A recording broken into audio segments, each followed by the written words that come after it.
My name is Scott Isbrandt. I'm the Director of Strategic Initiatives with the mEducation Alliance. Welcome to our panel. Welcome to attendees.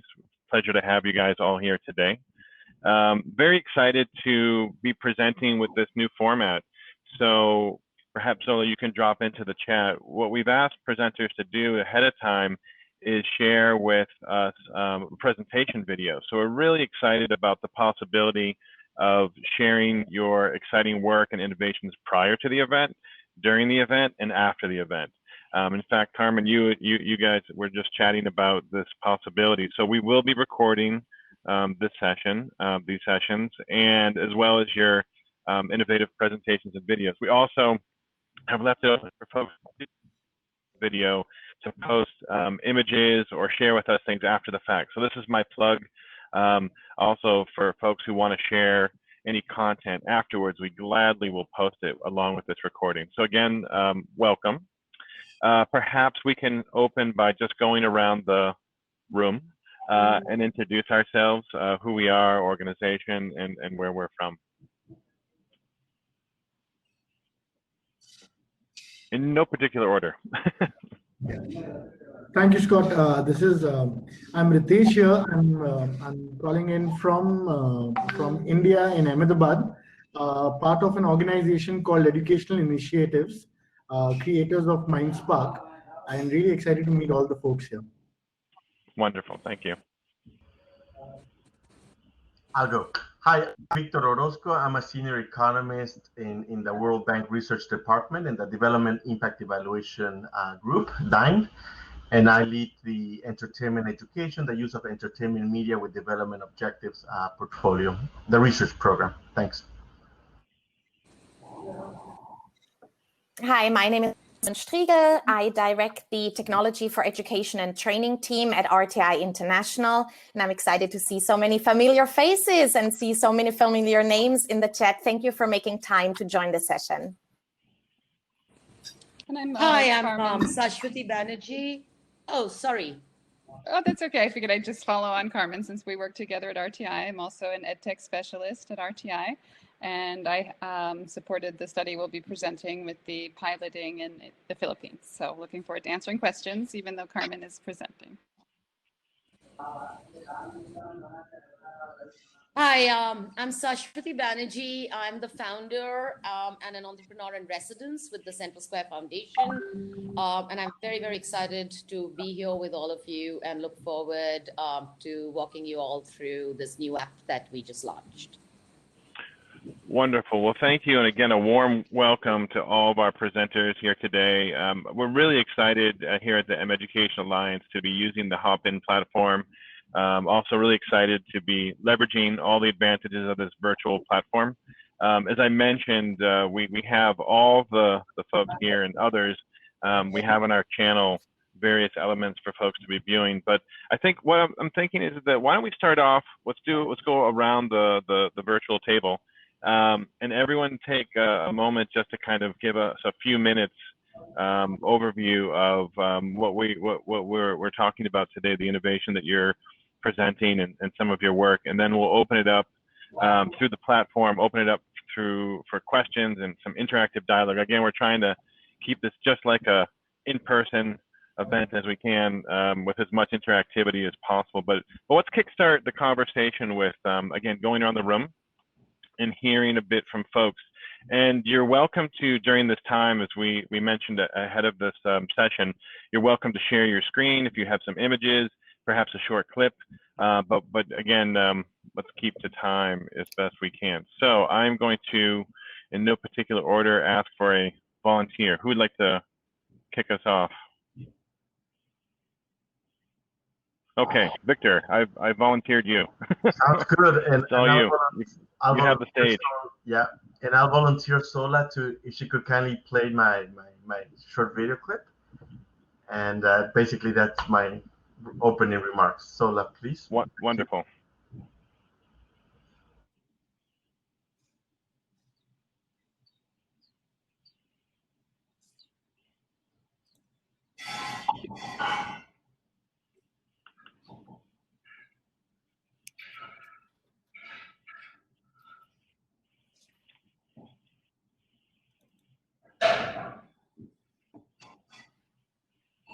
research the World Bank is conducting that use entertainment.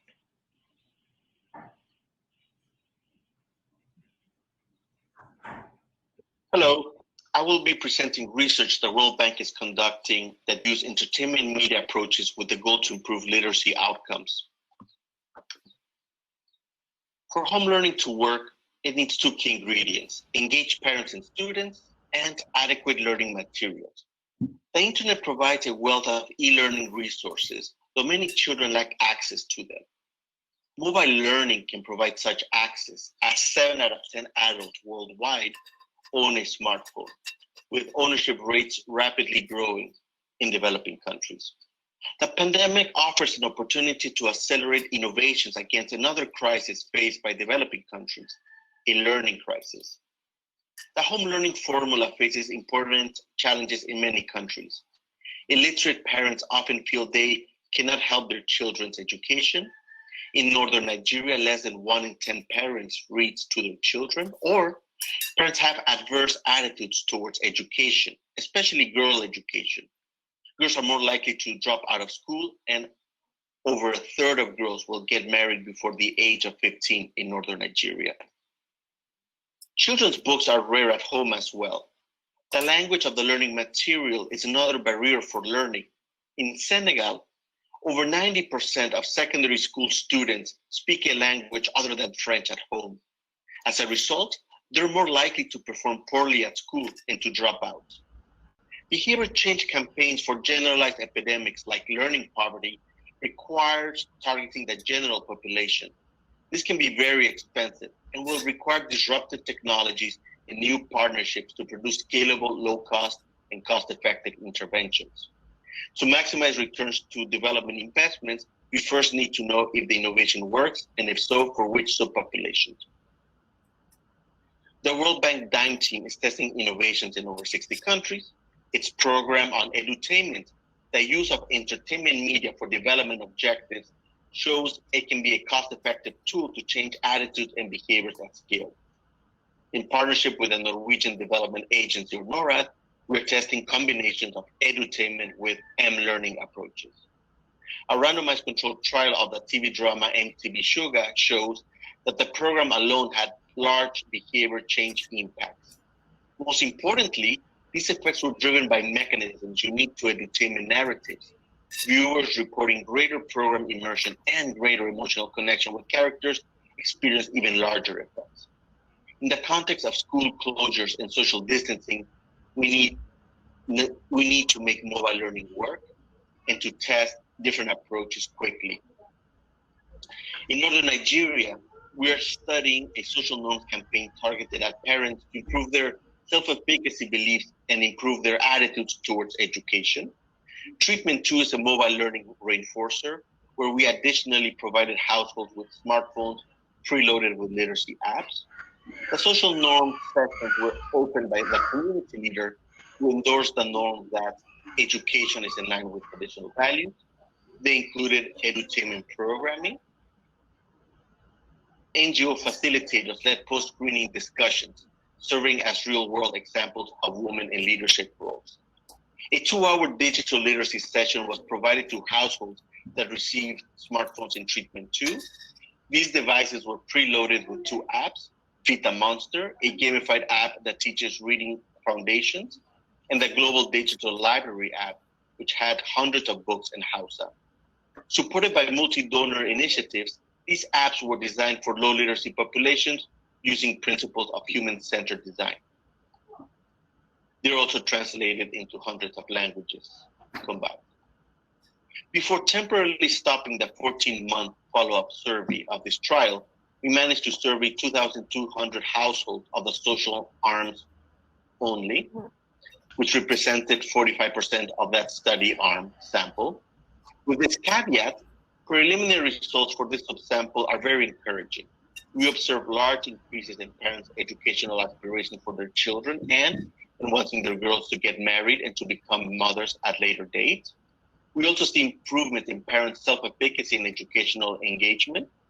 Most importantly, we see substantial decreases of children not attending school in March of this year, especially among girls. For the M-learning arm, even though we will have results early next year, previous quasi-experimental research of Feta monster with Syrian refugee populations found suggestive evidence of gains in foundational reading skills. We also see positive indicators in the small pilot we conducted as part of our formative research in northern Nigeria. Focus groups showed a motivational effect of receiving such devices. The pilot also shows improvement in digital literacy in the sense that all children learn how to play the game despite not having used smartphones before. We also observed sustained usage for both apps after 2 months. Over half of children finished playing the Feed the Monster game, with evidence of siblings and neighbors playing it too. 2/3 of the children started reading books from the digital library. The internet offers a unique opening to connect billions of households to new opportunities. In Senegal, therefore, we will be studying the impact of a more interactive smartphone. That study will also measure 2 mechanisms relevant to the EdTech agenda, namely the relative effectiveness of learning to read in one's own language and comparing the relative effectiveness of smartphones versus printed books, the traditional approach of home learning initiatives.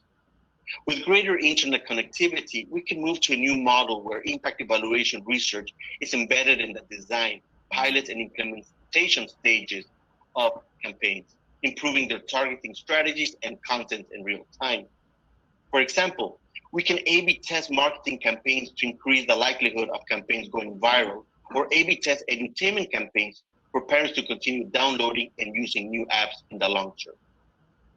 Internet connectivity should also help test and personalize further learning materials based on game scores. Online platforms can recommend learning materials more appropriate for the reader.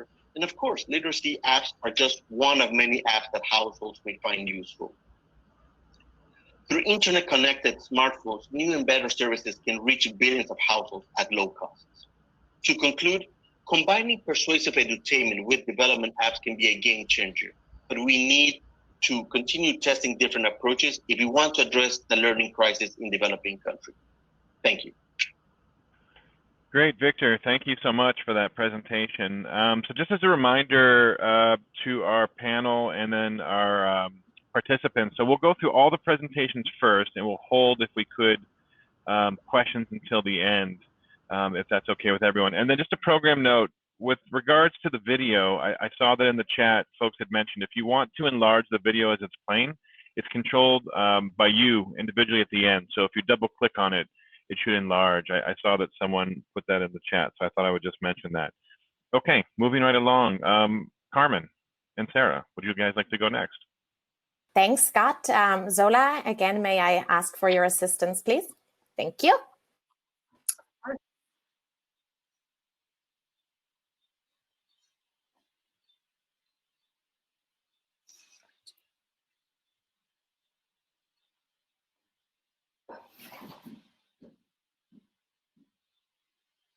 Hello, my name is Carmen Strigel.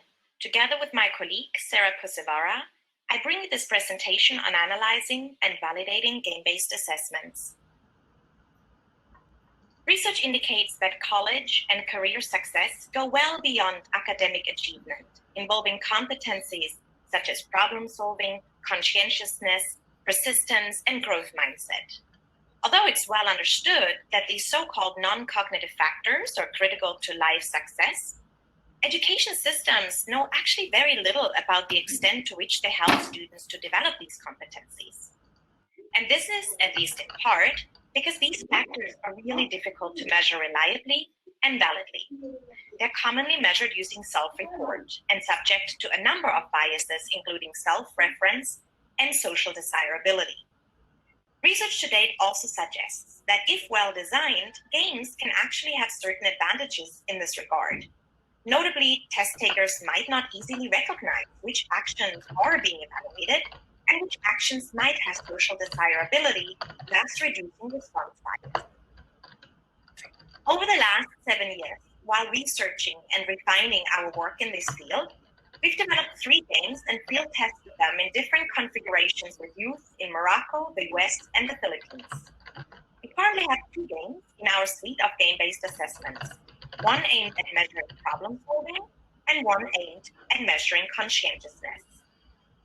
The latter game is about a scenario where you as a youth are living in a village together with your parents.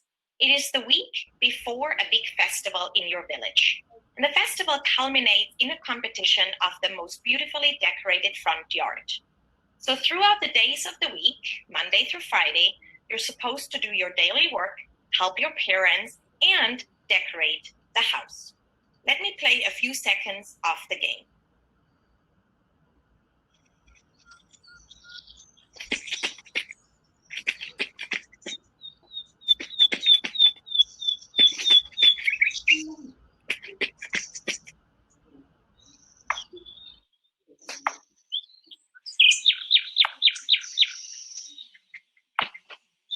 Okay, so I'm gonna jump in here because unless you see me, the video is actually not playing back.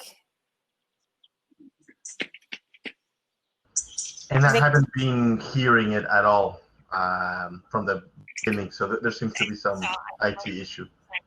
You know, Okay, we might, as a backup, Carmen, not to interrupt, we might try, you can, the computer monitor icon on the bottom of your screen, if you wanted to try and share it. If not, you can describe it, whichever works best. Yeah, it's just a pity because you guys have seen nothing. Actually, okay, so now there is a screen there.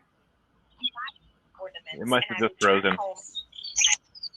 Start decorating my front yard.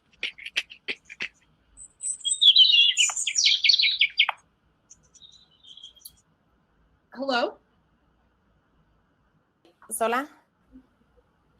Yes, I'm here. Yeah, so somehow that didn't really seem to work really well. It played the audio, but it didn't actually forward the video. Oh my goodness, strange. Okay, let me stop sharing and then reshare.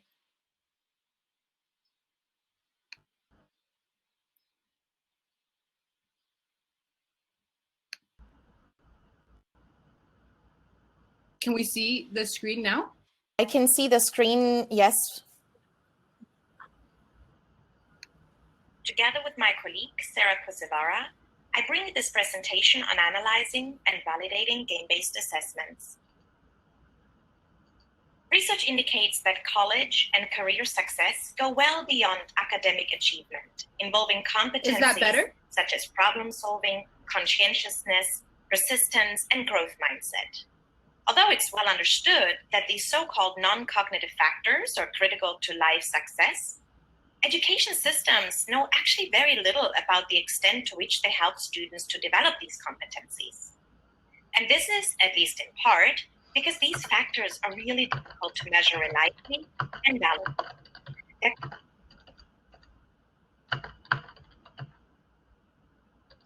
Is it better now? Yeah, Zola, now it actually stopped again. Okay, so no why don't I try to share my screen? And I'm gonna kind of just ad hoc do that a little bit here and see if we can make this work. I would hate for folks to. All right, bear with me. So I'm gonna go in and try to see if I can share it, okay? No worries. Okay. All right, so I'm not gonna repeat all of this to you. You have just heard me speak to that. So this is the scenario that I was describing where for this specific game that's measuring conscientiousness, the scenario is that the week is a virtual week in the game. At the end of the week is a front yard house decoration competition. And throughout the week, Monday through Friday, you as the player are supposed to do your daily work. You get chores and you get tasks from your parents and others. And in response and as a thanks for you helping out and conducting different type of activities, you get funding or ornaments that help you then decorate your house. And so this is where I'm going to try to play back a little bit of that game so you get a bit of a feel for it. I'm going to go through this a bit quicker than we did in the video, and obviously you can always follow up here as well.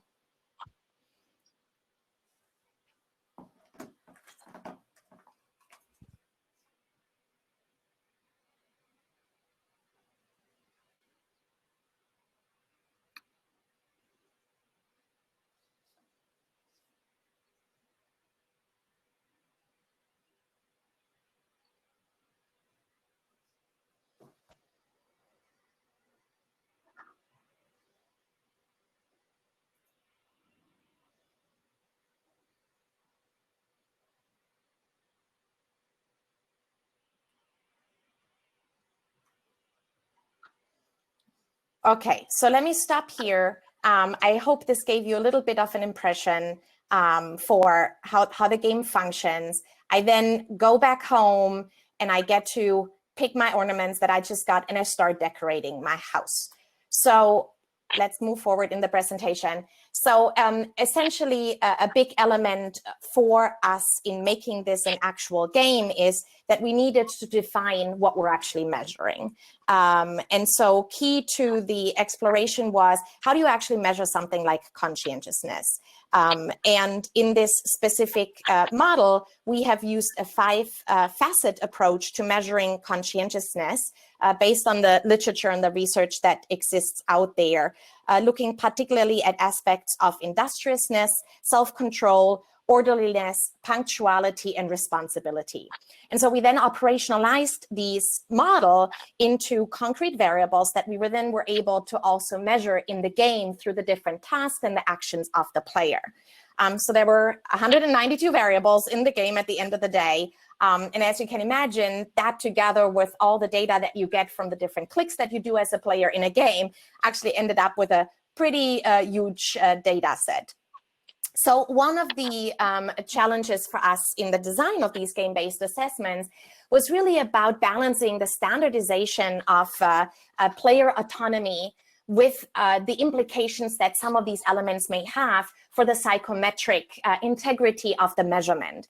So illustratively, as you see here on the screen, we had designed an avatar creation activity that was aimed at promoting student personalization and autonomy.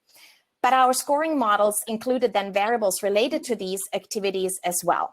Yet when we actually analyzed the data, we saw that there was actually a rather weak correlation to conscientiousness from the indicators stemming from this aspect of the game.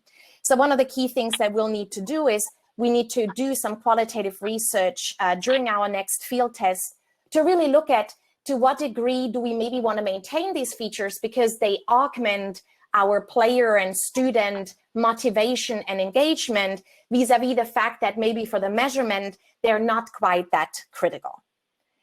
On another point, one of the purposes of the game-based assessment research to date was to really determine the best scoring model for these data. So there are a wide range of approaches: classical, item response theory, Bayesian networks, and diagnostic classification approaches that one can use.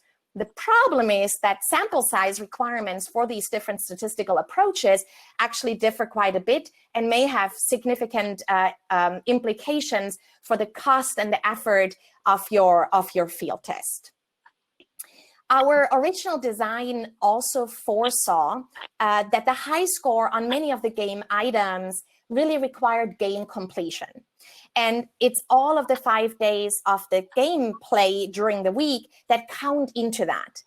In hindsight, it might have been better to create a game where each game day has actually an equal number of tasks and potential scores, such that even if you finish less game days in the game, you can still be scored on all of the different variables, although obviously with less precision if you're only completing a smaller number of tasks.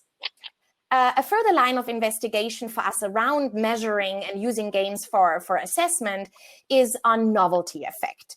So that might particularly affect pre- and post-test scenarios, for example, where in this particular game, we have a situation where a friend comes by and asks you to go fishing, or there is some sort of arcade where you can go and you can play some games that look very fun.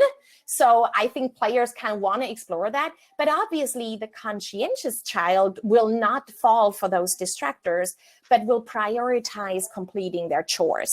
And so it'll be interesting to see in these pre-post testing scenarios to what degree a change in strategy rather than a change in conscientiousness may make an impact on the scores.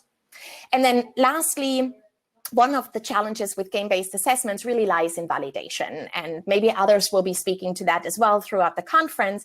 But obviously, the measures that you use to validate your game data would be the best available measures of the skill under exploration.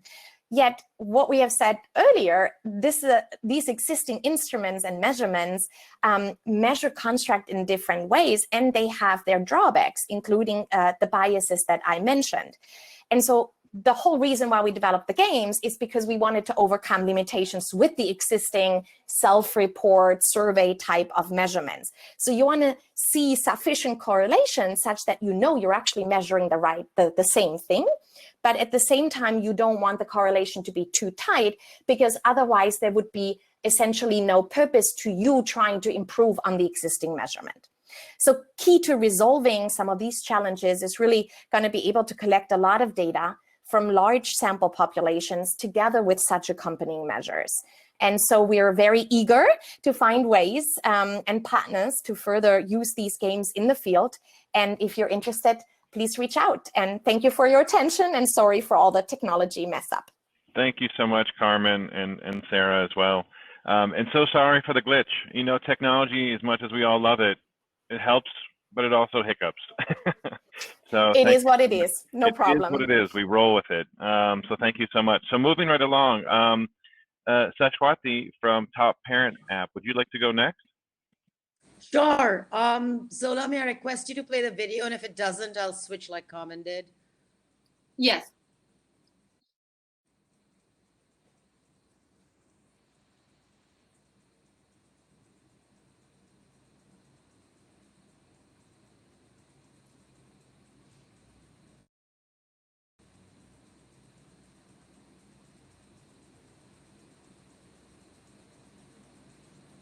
Can't hear.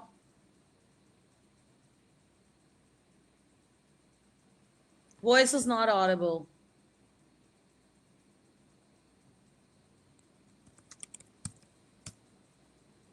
Audio, so maybe we can restart it. Also, while we're queuing this back up, I did drop into the chat the links to these presentations. So through the power of technology, if for some reason we're not able to do playback, folks who are watching can also go to the channel and be playing the video through our posted YouTube channel.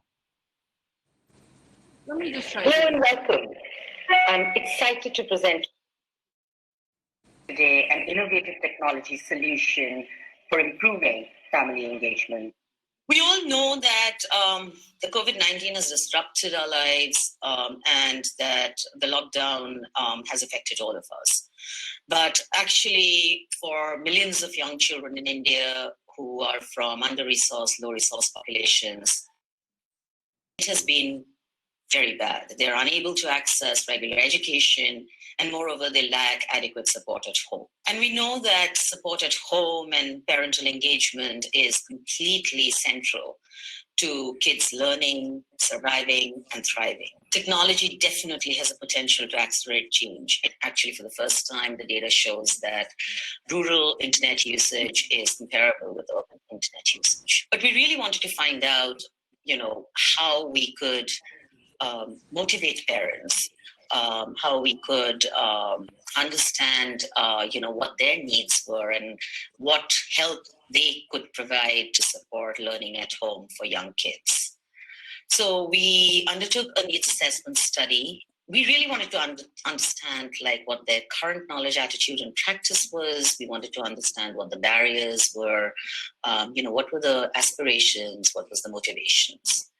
And frankly, what we learned is that a lot of parents told us that they feel extremely disempowered when it comes to their child's education. And the word that they kept using, which is a Hindi word, is saksham, that they don't feel capable of supporting their children at home, particularly when it comes to their education. So what we wanted to do, and this led us to our theory of change, is that if we can provide language and strategies and resources to parents and find a way to engage them with this content, could we really look at impacting child-level outcomes? Could we really look at improving adoption and use of education technology solutions at home? So our solution is this progressive web app, which is an Android app called Top Parent. It's completely free, available on the Google Play Store. It's very, very easy to use because We also realized that a large percentage of this population are also not very digitally literate. So we wanted to keep it as simple as possible.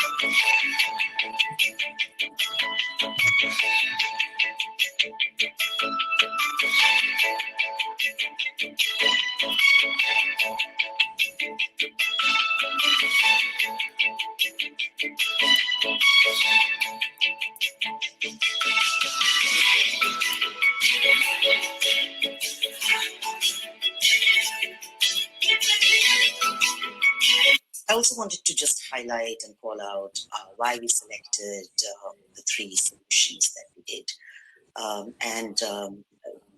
One is that in India, there is a dearth of high quality solutions for this age group, which is linguistically relevant for them. The second is that we wanted products that at least had some proven efficacy around the world.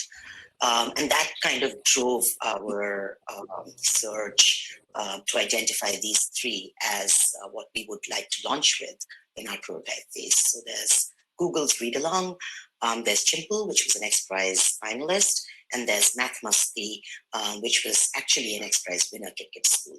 We launched Top Parent as a prototype in response to the COVID-19 crisis, but we were really, really lucky to get a huge buy-in and support, not just from state governments, but also from social media platforms, from institutional partners, and that really enabled us to promote the app. The response was tremendous. In a very short period of time, we now have over 100,000 downloads with close to 30,000 monthly active users. But what is really encouraging for us is that over 36% of parents who download our app also download one of the child apps, and that the children are using these solutions for over an hour every week. We're very excited. Even though we introduced Top Parent, to combat the COVID-19 crisis, but given the fact that over 72% of 3 to 5 year olds in India do not attend any formal or informal schooling, and that every year the data shows us that children are not reading or doing math at grade level, and this is true both in rural and urban data that comes to us, we think this really has a potential to transform and shift the paradigms around early childhood development in this country. So right now we are running a series of experiments to help us inform a product roadmap. And we do need the support because we know this has power to transform. But it's a prototype. We make this into a minimum viable product.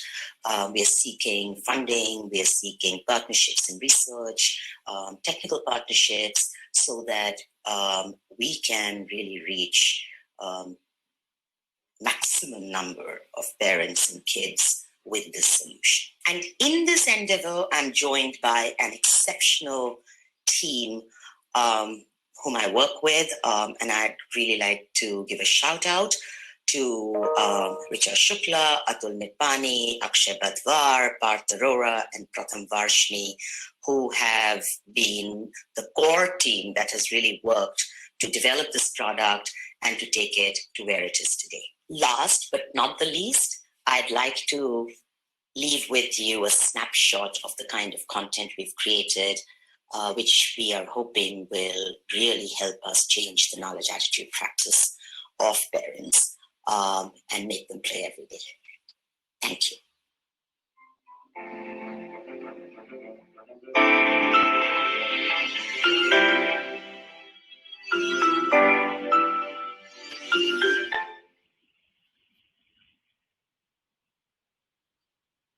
Thank you.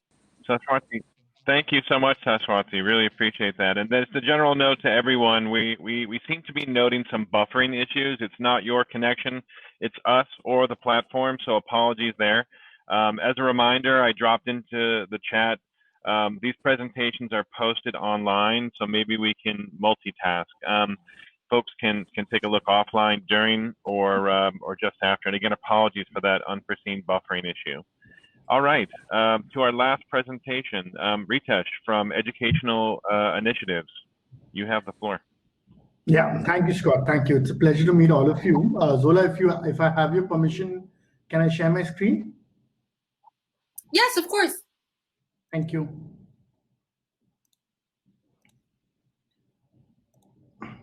I hope technology doesn't have a stage fright again.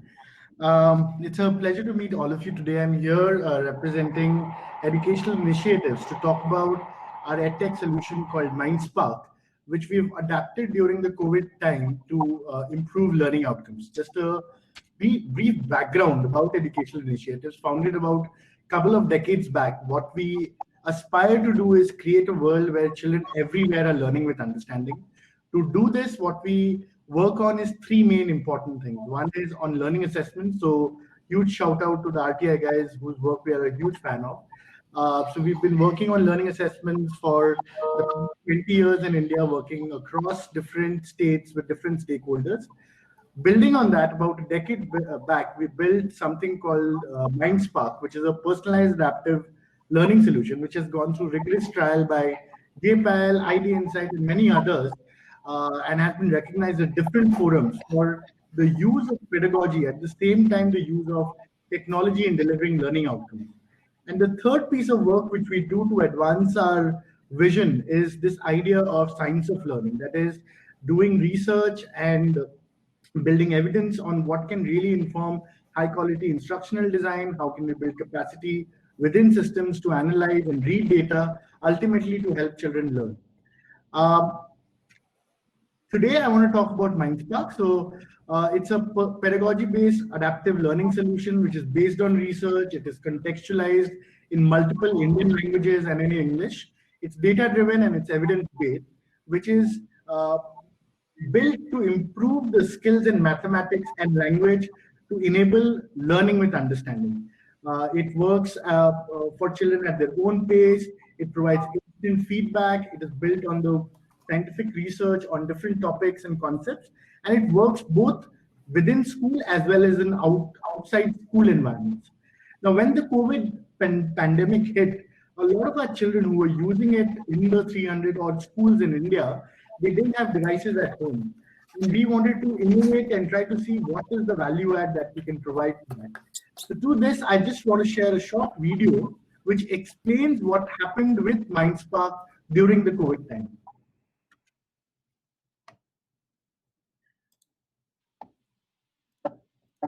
The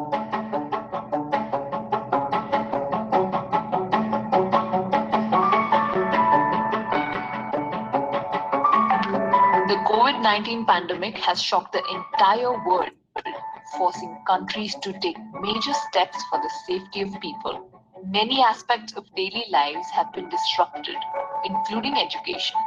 With schools being shut and no clarity on reopening of schools, children from vulnerable backgrounds are facing the highest risk of learning loss, the effects of which could last a lifetime. तो starting में ना हमें बहुत अच्छा लग रहा था कि अभी स्कूल नहीं खुलेगी, घर पे ही रहेंगे, मगर अभी इतना अच्छा नहीं लगता है। एग्जाम खत्म हो गए और इधर लॉकडाउन लग गया, उस अंतराल में बच्चे शिक्षा से एकदम दूर हो गए, उन्हें किसी प्रकार की कोई सहायता नहीं मिल रही थी। कोरोना की वजह से बच्चे स्कूल नहीं जा पा रहे, बच्चों की पढ़ाई का बहुत बड़ा लॉस हो रहा है। With PNG Shiksha, we aim to improve learning outcomes in children by remediating the learning gaps that they may have and to ensure that we assess impact in outcome-based in partnership with educational initiatives and Mindspark, we have been working to strengthen the foundational arithmetic and language skills among children. This is more important now than ever, given that schools in India have been closed during the recent months to combat the spread of COVID-19. To bridge the learning gap, PNG Shiksha, with education initiatives, is taking their flagship program, Mindspark, online. What Mindspark does is understand the student's current learning level, their thought process, misconceptions, and lack of fluency that they might have in certain concepts. Mindspark uses this data on student learning gaps and the difficulties to provide a very tailored remediation and an adaptive experience. 2 महीने तक हमारी पढ़ाई रुकी रहेगी और हमें लगा कि 4-5 महीने तक स्कूलें नहीं खुलेगी और फिर ना टीचर्स का फोन आया 2 महीने बाद कि अभी माइंडस्पैक घर पर ही हो सकता है. To ensure that the Mindspark program reached maximum number of students, we called the schools and got the phone numbers of all the parents.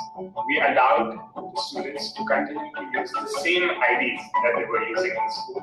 So children actually picked up learning from the same place that they left off when they were in school. We are also ensuring that we are monitoring all of this data and usage, talking to students who have a smartphone and not doing Mindspark, understanding what are their needs, and carefully solving each of these one by one so that the true power of technology is unlocked. जिन बच्चों के पास Android phone नहीं है, उन बच्चों के लिए है जो माइंडस्पार्क टीम द्वारा एक टोल फ्री नंबर अवेलेबल करवाया गया है और वहां से है जो रोचक कहानियां, मुहावरे, गणित की पहेलियां, ये है जो इसके द्वारा वो पढ़ाई कर सकते हैं. माइंडस्पैक करना मेरे को बहुत अच्छा लगता है, इसलिए मैं माइंडस्पैक रोज करती हूँ. जब मेरा माइंडस्पैक पूरा नहीं होता है तो मैं मम्मी या पापा की शॉप पे जाके और मम्मी के फोन से ही पढ़ लेती हूँ. अब ये समय इतना लंबा चल रहा है 4-5 महीने तक, जिसमें बच्चे बहुत कुछ सीखे हैं. मेरी बेटी पहले उसको इतना नहीं आता था, अब बहुत कुछ सीख लिया है उसने. अब स्कूल कभी भी खुले मगर इससे हमारी पढ़ाई पर कोई बुरा असर नहीं पड़ेगा. हमारी पढ़ाई नहीं रुकी है.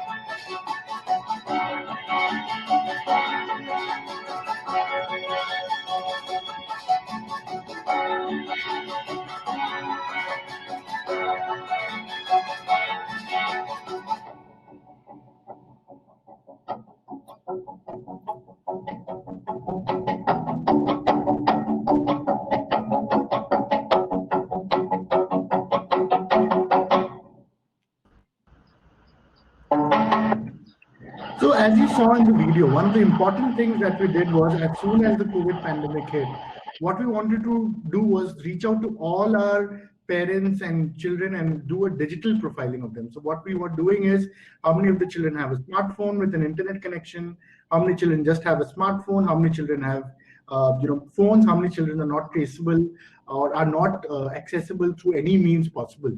And what we did was try providing them with different educational resources that could bridge their learning gaps while the schools were shut down. So a fraction of children were getting Mindspark, which they were using at home. There were children who had feature phones who could actually dial into a toll-free number and listen to stories. At the same time, we were sending in books and booklets via different resources to the communities as well. And this is how over the past 5 months, we've been able to reach out to children who were part of our program, but were also then getting educational inputs even though the schools were shut down. What we did for this was work with various state governments to do teacher trainings, to orient parents. We did campaigns over WhatsApp where we shared with them posters, oriented them on how they could actually help their child's learning while the child was at home and not going to a school. What we also did in few places was because there were computer labs and tablets which were provided in the schools, we took out these tablets from the schools and gave it to the villages and the students to use it till the schools actually resumed. We held virtual teacher trainings where a number of state officials also helped us in spreading out this word in different villages and districts so that the program could be adopted by all the people. Thank you.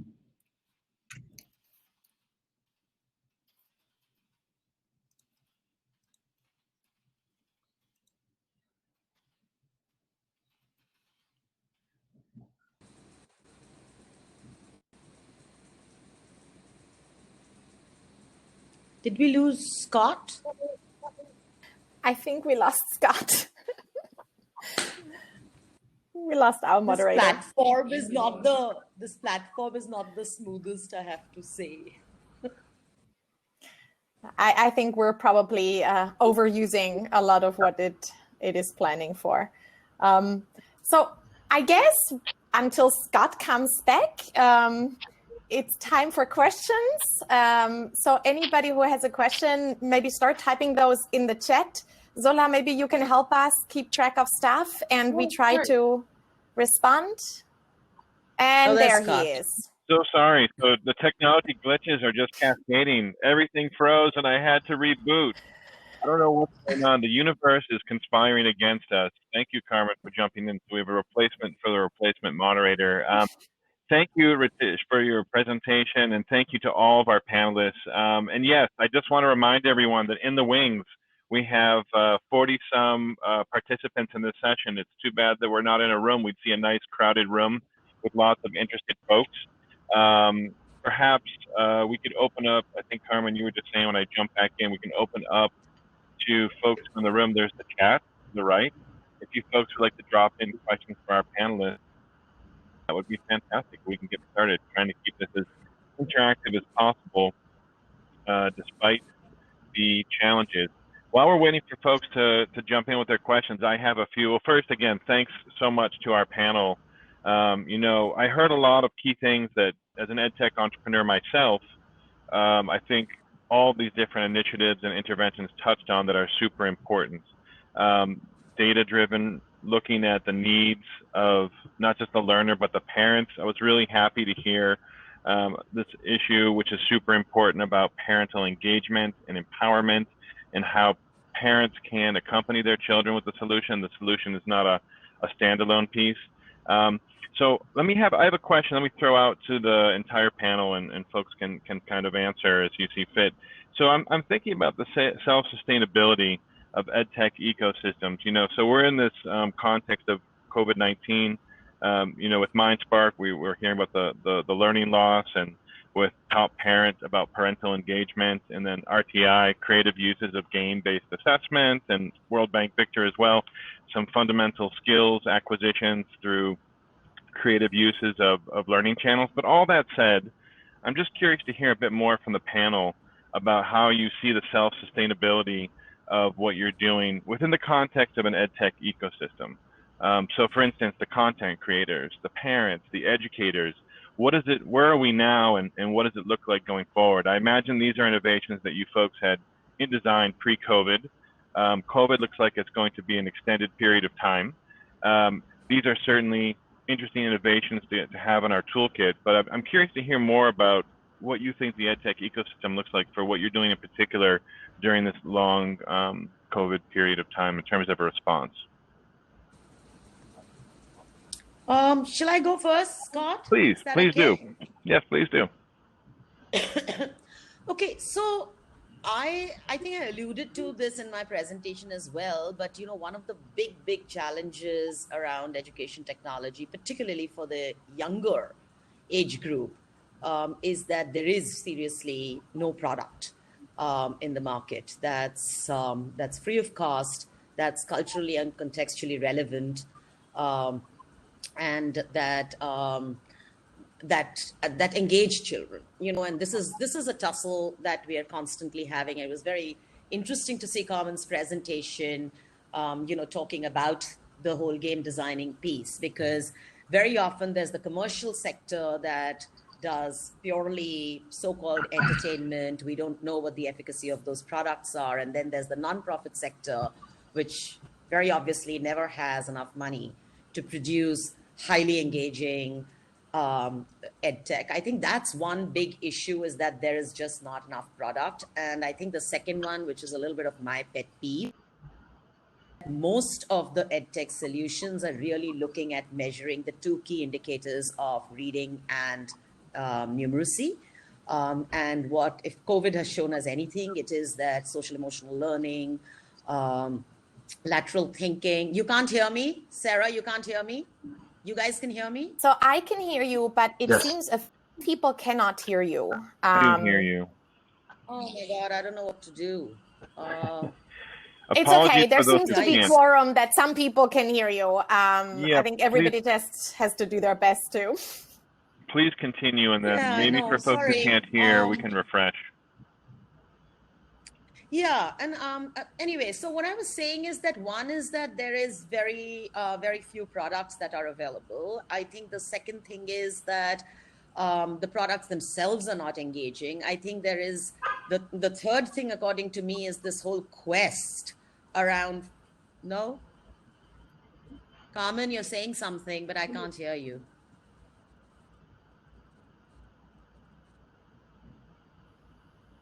I can hear you fine. Please continue. It's not me.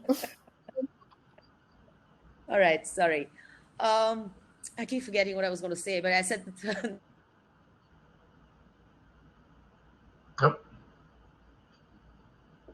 I think today is one of those days where our patience and humor is going to be tested. Maybe we can move along. Someone else on the panel, if you would like to jump in, perhaps, if Sashwati magically reappears, we'll let her have the floor. But oh, no, not her. Go ahead if anyone else wants to contribute to that. Oh, wait, she's back. You're back. Yeah, but I don't know where to start and where to end anymore. Okay, well, you know what? Maybe we can just, there's a question that was actually very timely, dropped into the chat for top parent. The question, are the apps you incorporate embedded in the app, linked to from the app, or just separate? And I might add to that, is it something that you need to have data and be online for it to work, or will it work offline if you've downloaded content? So the child apps are all available as offline. They are independent apps. We are just recommending these, and we are obviously promoting them, but they don't work inside our app. All the three apps work offline on people's phones. The data gets refreshed when people have connectivity. Top Parent does require data connectivity, but it's a very light app and really takes very little bandwidth or or data to function. Hope that answers the question. Thank you. Any other panelists want to contribute to that line of thinking? I think Surinder's if I may asked quickly. how to evaluate. Victor and then Carmen? Yes, on your question, Scott, about sustainability. So right now we have 1.6 billion kids right out of school, and the pandemic means we need to think much more ambitiously, I think, on partnerships. We need to be producing much more content. Something that often fails is the distribution side, and a lot of the behavior change campaigns and behavior change investments.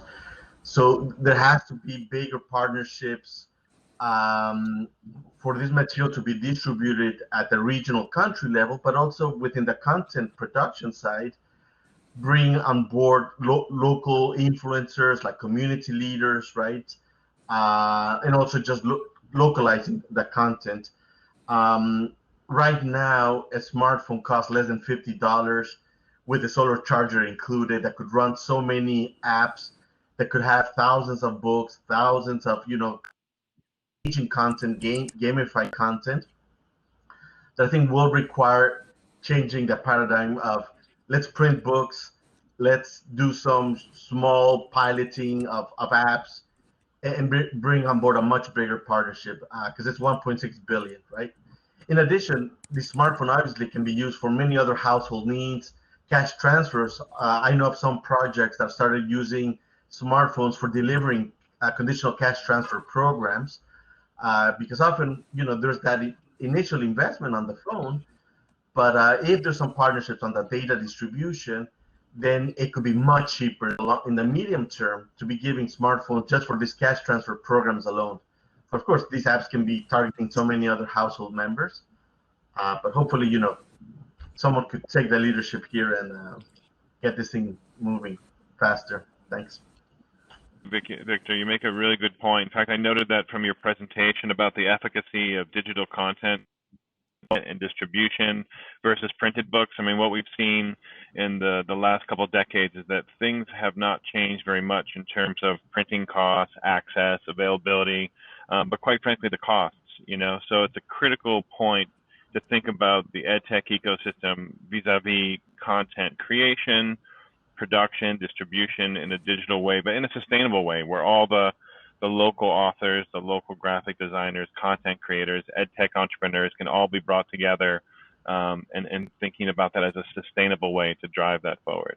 So thank you for that thought. Carmen, I think you had something you wanted to throw out there. And I think Ritesh as well, he was raising his hand. I think the important thing to consider is not any one solution that reaches everybody in any given context. And what we really have to be thoughtful of is how do we scale these things equitably, such that differences between, geographic location, connectivity, educational background are not being exacerbated by the fact that we're deploying certain pieces of technology that make certain assumptions about not only technological access, but also technological expertise in using these devices. Just because somebody has a smartphone doesn't necessarily mean they actually know how to use all of the features and how to employ the smartphone for learning.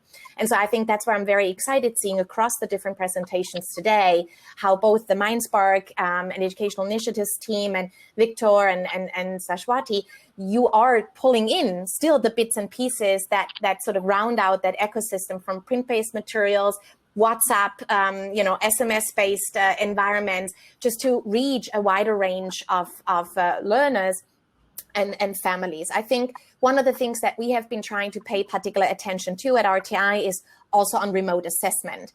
And while many of the platforms that we're seeing throughout these next 3 days are having inbuilt elements of assessment, one of the mandates that we're having in advising governments across country is to have platforms and approaches that adapt flexibly to different types of grade levels and languages and contexts. And so I think where we're trying to make a contribution with the game-based assessment is how can you, given that it does still require an offline smartphone device of sorts, sort of scale assessment of some of these skills that are not as easily to be put inside an app or not traditionally come along with a standardized curriculum such as reading and math, and just trying to round out the big picture of actors and approaches that are available as different choices to make by governments. And so we have prioritized game-based assessment as a way to create an environment for assessment that may show to be more reliable than self-reported surveys and can be scaled much easily, particularly in times like today. And to echo something that you said, indeed, there is no one-size-fits-all solution for this. And I think there's a lot of assumptions and presumptions about some of the things that head out into the world. And I just want to echo that in the context of what we talk about, I think we all would agree, and things I picked up on from all these presentations, is the notion that it's really about the needs assessment. What are parents needing? What are learners needing? What are we hearing from the households? And what is the kind of co-creation, co-development process as we as innovators in this field can engage with folks so that the need is leading and it's a demand-driven and not supply-driven effort. Ritesh, you had something you wanted to add? Yeah. I just wanted to share an anecdote. This was about 9 years back. I was in a village in Madhya Pradesh where we gave teachers from grade 2 a tablet to touch for the children. And the teachers told us that this is going to give us an electrical shock. This is about 8 years back. You give them a tablet and they say you're going to get an electrical shock. Then we've heard countless stories in India where, teachers don't want to touch the mouse. They feel that, this is not natural for us to do it. I think what the pandemic has done, especially in India, is what it has done is it's accelerated the adoption and at least an acceptance of what is EdTech.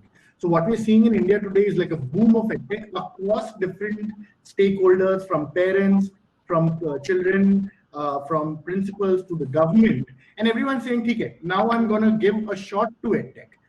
I know that EdTech is the only solution I have right now, and there's been this huge chasm of adoption which is there. So parents are lining up to buying laptops. There are governments who are saying we'll distribute phones.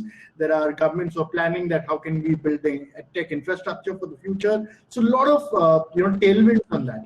And I think the second question that comes in is what Sashwati touched upon, is even though so much of content, so much of softwares are being made available, the biggest question that still remains is, does it all work?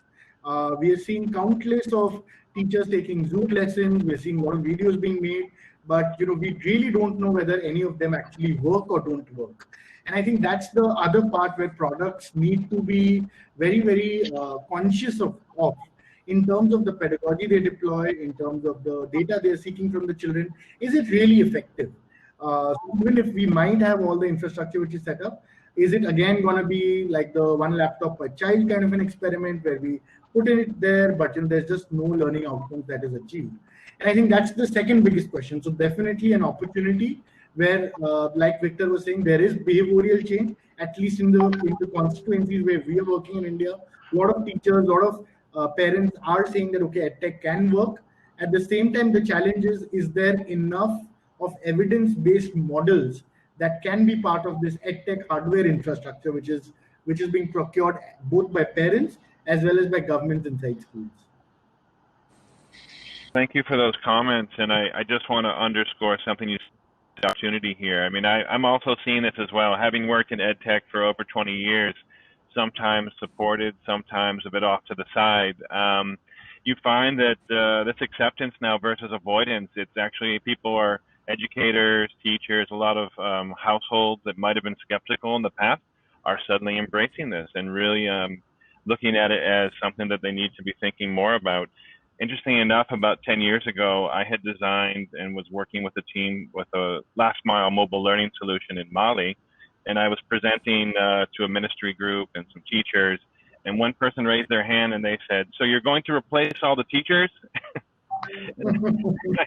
No, it's an accompaniment, it's an enhancement. It's something to add to what you're doing already. And I think that, what you're describing, that continuum between acceptance versus avoidance, I think there is an opportunity here for us as EdTech innovators to kind of come in and not substitute, but add value to what's already there in the existing educational system. So looking into the chat, I see a $1 million question that I want to pull out, and I'll put this out to the panel.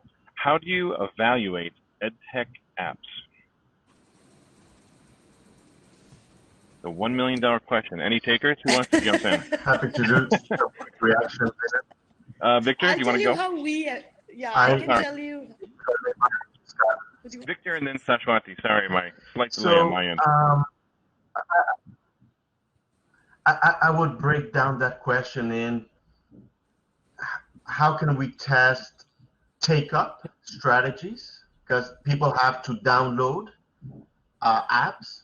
How can we experiment with people using those apps? So we need to measure.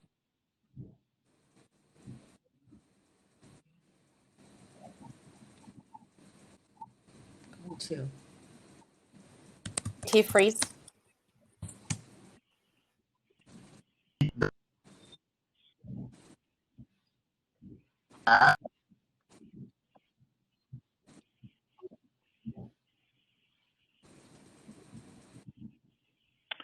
Victor, I don't know if you can hear us. We can't hear Victor. I think we've lost you.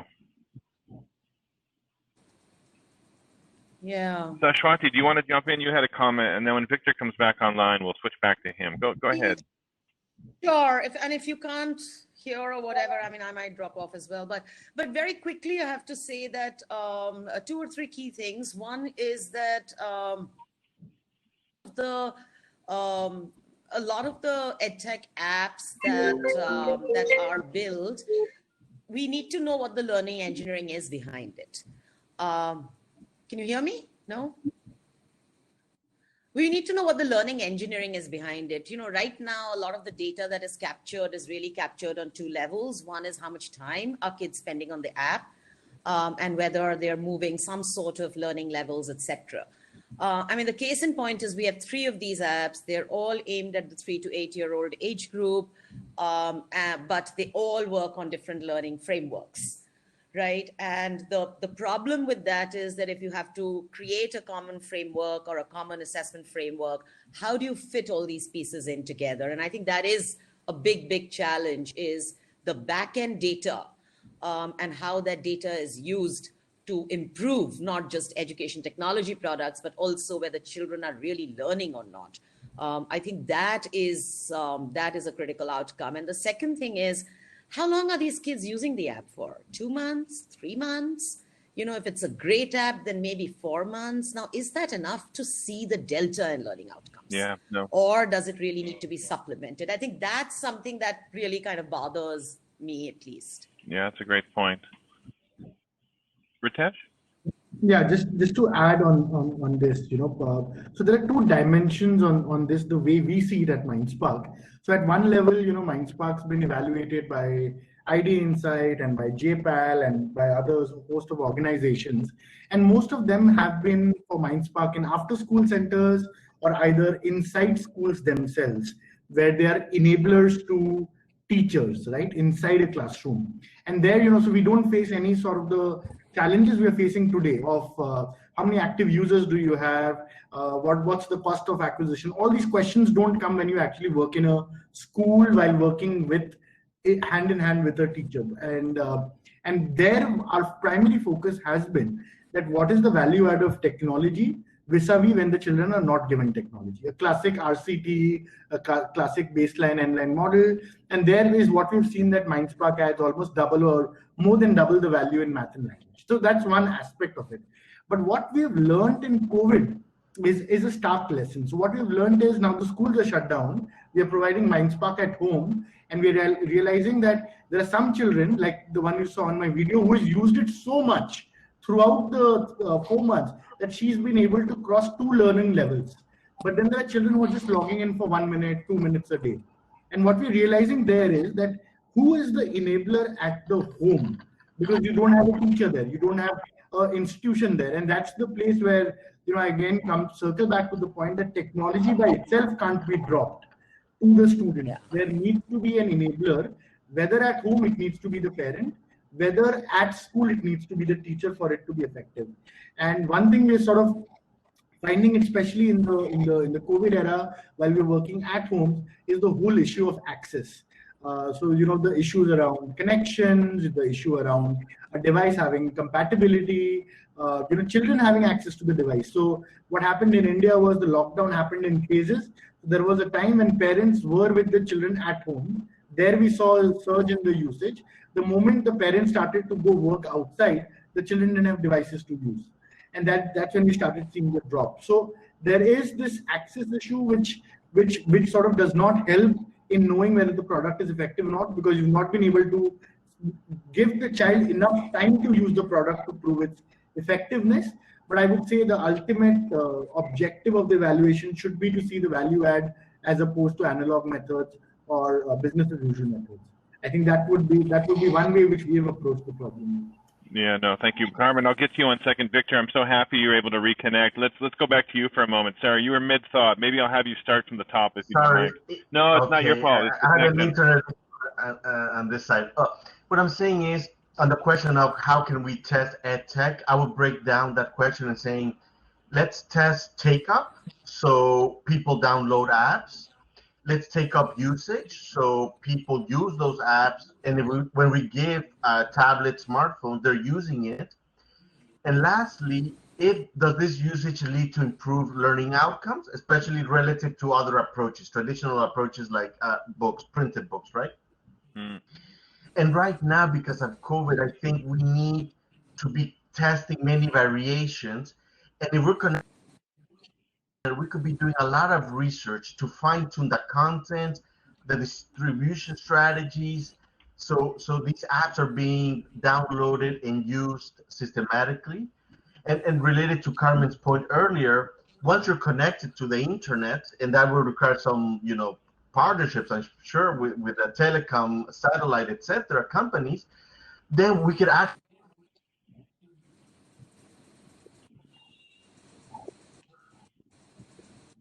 a lot of testing around how this game correlate their score.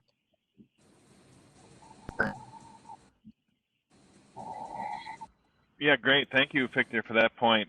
Before I pass to Carmen, I just want to note that we have a few minutes left on the clock. So, Carmen, let me give you a minute to answer that question. But I'm also going to be slipping in one more question from the chat. So, Carmen, over to you. And then I have a last question I'd like to ask our panelists. Yeah, thanks, Scott. And Sarah is posting a few things that probably are sort of part of our response. I think it's really important to distinguish between, are we comparing something against nothing? option 1 against option 2 against option 3.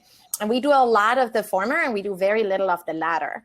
And in part, I think, Victor, you were kind of trying to get us in that direction before your audio got mingled up. Is we need to be very clear what we're actually measuring. And so as Sarah also posted in the chat, we definitely have studies that are impact measurements of different products and their value add in terms of reading or math or sort of basic learning skills acquisition. The problem is these products don't exist in isolation of the social environment within which they are used. And so you cannot disentangle the evaluation of a product in and of itself from the support, the motivation, the sort of emotional climate within which children are using it. And we know from the neuroscience that these are actually the factors that tend to have most predictive power over whether or not a child is cognitively ready to learn. So we need to do a better job in designing our evaluations to take account of, or even at least to capture potential confounding variables in the actual learning environment. Thank you, Carmen. So we're at time, but I'm going to take the moderator's privilege here and slip in one last question quickly for a quick round with all of our panelists. So there's a question in the chat, it's a comment. Is there any concern that the sudden leap in interest in ed tech means there won't be sufficient teacher, student input and feedback in the build phase? So, and I want to expand that a little bit just to say that in general, again, earlier, perhaps you had to fight for resources and attention and partnership. Suddenly everybody wants in, but that too could perhaps be an upside but a downside. So what does that look like in terms of the work that we're doing, your innovations and the EdTech ecosystem? How do we manage this interest appropriately? And to all the points that the panelists have already made, thinking about appropriate EdTech interventions.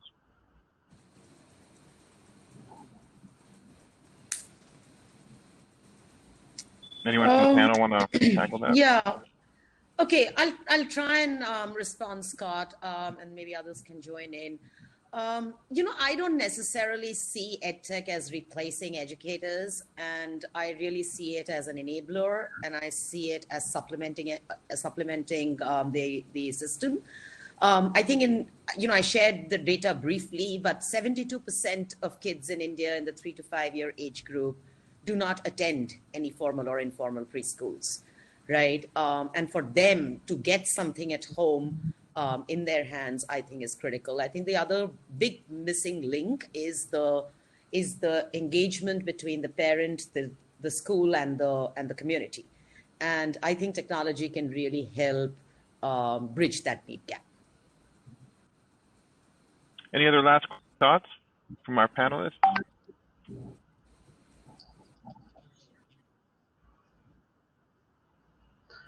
I agree with Sashwati here in the sense that a lot of the issues with previous EdTech research was that you were taking away teaching time, right, from the classroom, but mobile technologies especially can help add time. The case of young kids can help connect teacher, parent, and kid through homeworks, through games, in a way that you wouldn't be able to do with 50, 70 kids in a classroom, right?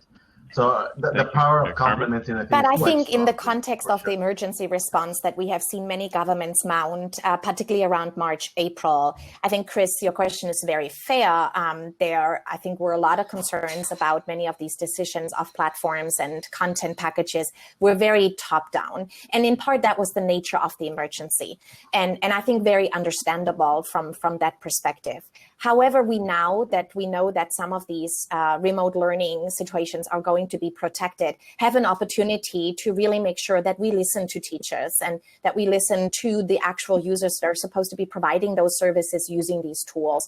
And that does mean that maybe there is some adjustments that need to be made, that there are opportunities for refining an approach, opportunities to complement other approaches to reach parents and families, and to supplement content areas for subjects that are a little bit less taken care of right now than they should be. And particularly in the higher grades, when you have more higher order thinking skills, your learning goals are much more complex. They're not as discrete and relying on issues such as, basic problem solving or automaticity in reading. It gets harder and harder. And so I think there's an opportunity now to really listen to teachers and make sure that education systems are being more inclusive.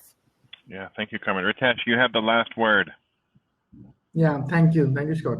I think what we've been realizing, and what in context of this question, is that there is a lot of cognizance by teachers on now the limits, and also the what are the opportunities with technology in education.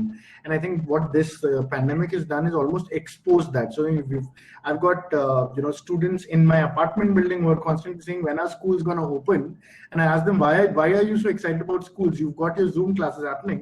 They're saying, I miss my teacher. I miss that warmth of peer learning. I miss the social emotional climate which is there. And I think those are 2-3 things which are coming there. So what we're finding is assessments, a lot of assessments, done technologically, a lot of feedback which teachers want to get on grasp of academic concepts. Technology can do a really good job of it. But when it comes to instruction, when it comes to motivation, a lot of those things teachers still triumph it. And I think that's something which parents are also realizing. So definitely the myth of the technology being a silver bullet is exploded. So there is an acknowledgement technology can work, but at the same time, the limits of it is also far more stark now. So I think that's a win-win for both the educators as well as the technology entrepreneurs. And I think both will sort of symbiotically coexist. And I don't think one would replace the other. Ritesh, thank you so much. Victor, Sashwati, Carmen, and Sarah, a big thank you to our panelists. Thank you so much for your patience with the technical hiccups, demonstrating some EdTech resilience live over the air. And thank you to our attendees who we can't see, who are off in the digital wings. With that, I'd like to wrap this session again with a very big thank you and applause to everyone. And please take a look at your program as we move on to the next set of sessions at 11 o'clock. Thank you so much. Take care.